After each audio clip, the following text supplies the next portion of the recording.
नमस्कार दोस्तों, जय श्री कृष्ण, राधे राधे। प्रिय दर्शकों, स्वागत है आप सभी का पुनः आपके अपने YouTube चैनल पर। प्रिय मित्रों, इस वीडियो में आपके लिए लेकर के आए हैं एक ऐसी कहानी जिसमें आपको बताया जाएगा कि चरित्रहीन स्त्री होती है या पुरुष। मित्रों, ये कहानी आपको बहुत अच्छी जानकारी और सीख दे करके जाएगी। तो चलिए मित्रों, आपका कीमती समय बर्बाद ना करते हुए अब सीधे कहानी पर ही पहुंचते हैं। प्रिय मित्रों, एक समय की बात है, भगवान श्री कृष्ण से अर्जुन मिलने के लिए जा रहे थे। और जब अर्जुन भगवान श्री कृष्ण के पास पहुंचे, तभी अर्जुन भगवान कृष्ण से कहते हैं, हे माधव, आज मैं आपसे एक बात पूछना चाहता हूं। तभी भगवान श्री कृष्ण बोले, अर्जुन, तुम्हारे मन में क्या जिज्ञासा है, तुम्हारा क्या प्रश्न है? हे केशव, आज मैं जो आपसे प्रश्न पूछना चाहता हूँ वो प्रश्न इस प्रकार है कि समस्त संसार में चरित्रहीन स्त्री होती है या पुरुष? प्रिय मित्रों, जैसे ही अर्जुन भगवान श्री कृष्ण से ये प्रश्न पूछते हैं तो भगवान श्री कृष्ण अर्जुन से कहते हैं, क्या बात है अर्जुन, तुम इस बात को लेकर बहुत चिंतित दिख रहे हो और ये तुम्हारे मुख पर भी स्पष्ट झलक रहा है। हे अर्जुन, तुम मुझे सारी बातें खुलकर बताओ। आखिर बात क्या है जो कि तुम्हारे मन में ऐसे प्रश्न उठे? प्रिय मित्रों, फिर अर्जुन भगवान श्री कृष्ण से कहते हैं, हे प्रभु, एक स्त्री है और वो स्त्री अपने घर में अकेली रहती है, और उस स्त्री के घर में यदि कोई भी पुरुष दिन या रात में जाता है तो लोग उसे चरित्रहीन ही समझते हैं और उसे बुरा भला कहते हैं। इसलिए प्रभु, आपसे ये पूछना चाहता हूँ कि आखिर इस संसार में चरित्रहीन कौन होता है, स्त्री या फिर पुरुष? तो प्रिय मित्रों, इसके बाद भगवान श्री कृष्ण अर्जुन से कहते हैं, हे पार्थ, यदि ऐसी बात है तो मैं तुम्हारे इस प्रश्न का जवाब अवश्य ही दूंगा। अर्जुन, आज मैं आपको एक कहानी सुनाता हूँ और इस कहानी के माध्यम से आपको अपने प्रश्न का उत्तर अवश्य ही प्राप्त होगा। और फिर इस कहानी के माध्यम से भगवान श्री कृष्ण अर्जुन को ये बताते हैं कि आखिर संसार में चरित्रहीन कौन होता है। भगवान कृष्ण कहते हैं, हे अर्जुन, एक समय की बात है, एक वन में एक साधु रहा करते थे। वे साधु बहुत ही ज्ञानी व विद्वान थे। वे साधु वन में बैठे बैठे भगवान की भक्ति किया करते थे। तो प्रिय मित्रों, एक दिन की बात है, भगवान श्री कृष्ण कहते हैं, उन विद्वान साधु महाराज जी के पास एक स्त्री आती है और वो स्त्री आकर उन विद्वान साधु से कहती हैं कि हे मुनिवर, इस वन के निकट में जो नगर है, मैं उस नगर से आई हूँ और मैं आपको निमंत्रण देना चाहती हूँ। और वे स्त्री कहती हैं, हे विद्वान संत जी, मैं अपने घर पर भगवान शिव का पूजा रखी हूँ और मैं 7 साधुओं को भोजन कराना चाहती हूँ और इसी कारण से मैं आपको निमंत्रण देने आई हूँ। मैं आपसे यह कहने के लिए आई हूँ कि आप मेरे घर पर भोजन करने अवश्य पधारें। तो प्रिय मित्रों, जैसे ही वह स्त्री उस विद्वान साधु को स्वयं अपने मुख से निमंत्रण देती है तो वह विद्वान साधु उस स्त्री से कहते हैं, हे पुत्री, तुम स्वयं चलकर मुझे निमंत्रण देने को आई हो तो मैं तुम्हारे इस निमंत्रण को स्वीकार करता हूँ और मैं तुम्हारे घर भोजन करने के लिए अवश्य ही आऊंगा। प्रिय मित्रों, उसके बाद मैं ये कहकर और निमंत्रण देकर वह स्त्री अपने नगर की ओर वापस लौट जाती है।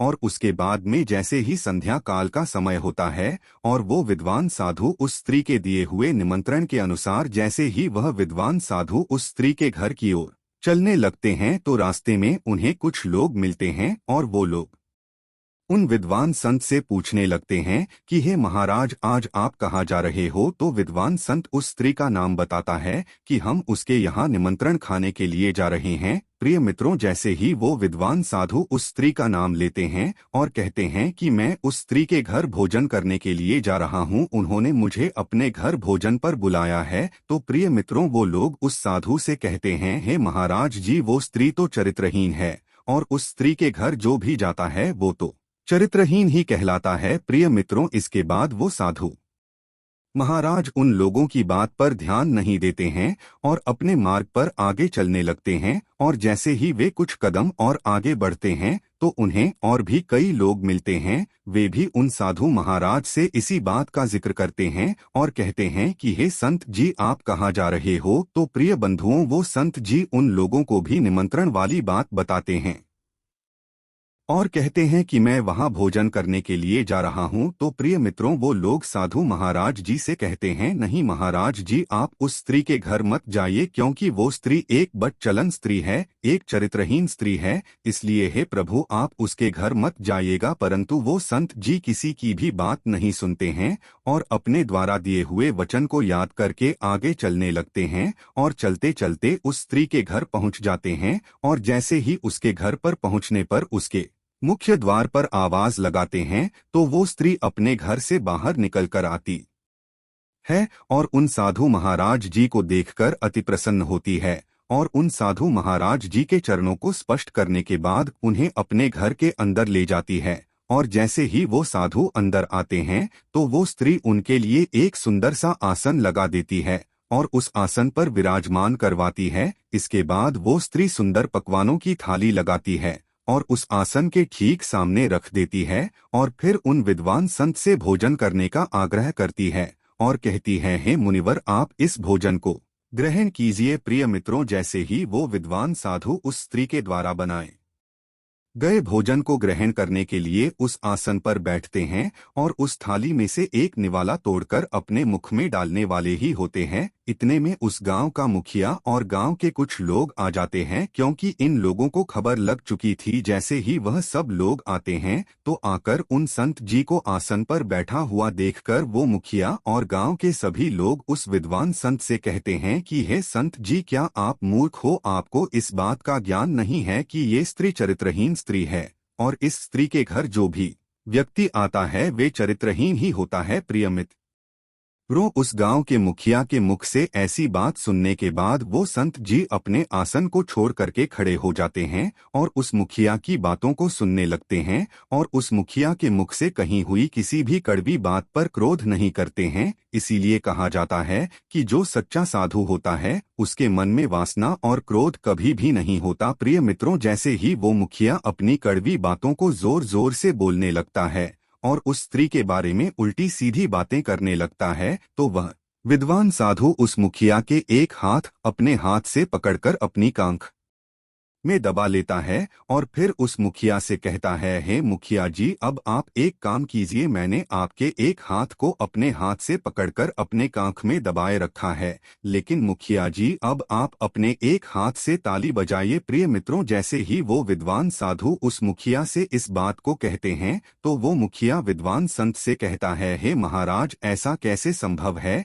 एक हाथ से ताली कैसे बज सकती है? क्योंकि आपने मेरा एक हाथ तो अपनी कांख में दबा रखा है और भला एक हाथ से ताली कैसे बजा सकूंगा? तो प्रिय मित्रों, वह विद्वान संत कहते हैं, मूर्ख मुखिया, मैं तुझे इसी बात को समझाने की कोशिश कर रहा हूँ, अर्थात तुम सभी अज्ञानियों को समझाने जा रहा हूँ। और फिर साधु संत कहते हैं, हे मुखिया जी, क्योंकि कभी भी एक हाथ से ताली नहीं बजती है, ठीक उसी प्रकार बिना पुरुष के कोई स्त्री चरित्रहीन नहीं होती है। और प्रिय मित्रों, ये बात परम सत्य है, कोई भी स्त्री अपने आप चरित्रहीन नहीं बनती है, इसमें एक पुरुष का भी बराबर की भागीदारी होती है, उसके चरित्रहीन होने में एक पुरुष भी बराबर का भागीदार होता है। और देखा जाए तो एक पुरुष ही चरित्रहीन होता है, क्योंकि स्त्री और पुरुष दोनों की सहमति के बिना कोई भी संबंध नहीं बनता है। जबकि देखा जाए तो पुरुष के मुकाबले स्त्री की कामवासना अधिक होती है, लेकिन फिर भी स्त्री अपने धर्म और कर्म पर चलते हुए अपनी वासना पर काबू करते हुए उसे छुपा लेती है और अपनी काम वासना को उजागर नहीं होने देती है। लेकिन जो पुरुष होते हैं वो अपनी वासना को काबू नहीं कर पाते हैं, जिसके चलते किसी स्त्री की सहमति के बिना वो उससे संबंध बनाने की जबरदस्ती कोशिश करते हैं। और इसीलिए देखा जाए तो चरित्रहीन स्त्री नहीं बल्कि पुरुष ही होता है। स्त्री को चरित्रहीन बनाने में पुरुष का पूरा हाथ होता है। प्रिय मित्रों, हमारी कहानी का उद्देश्य आप सभी की भावनाओं को ठेस पहुंचाना नहीं है, परंतु आपको एक सत्य और कड़वी बात का ज्ञान देने के लिए इस कहानी से हमने आपको रूबरू करवाया है। तो प्रिय मित्रों, कैसी लगी आपको ये जानकारी? अगर जानकारी अच्छी लगी है, पसंद आई है, तो कमेंट बॉक्स में जरूर बताना और हो सके तो अपने मित्रों को भी शेयर करना और हमारे चैनल को सब्सक्राइब अवश्य करना। और दोस्तों, सच्ची श्रद्धा से कमेंट में जरूर लिखें, जय श्री राम, जय हनुमान, साथ ही देवों के देव, हर हर महादेव। सदैव आप पर अपनी कृपा बनाए रखें। प्रिय मित्रों, वीडियो को अंत तक देखने के लिए धन्यवाद।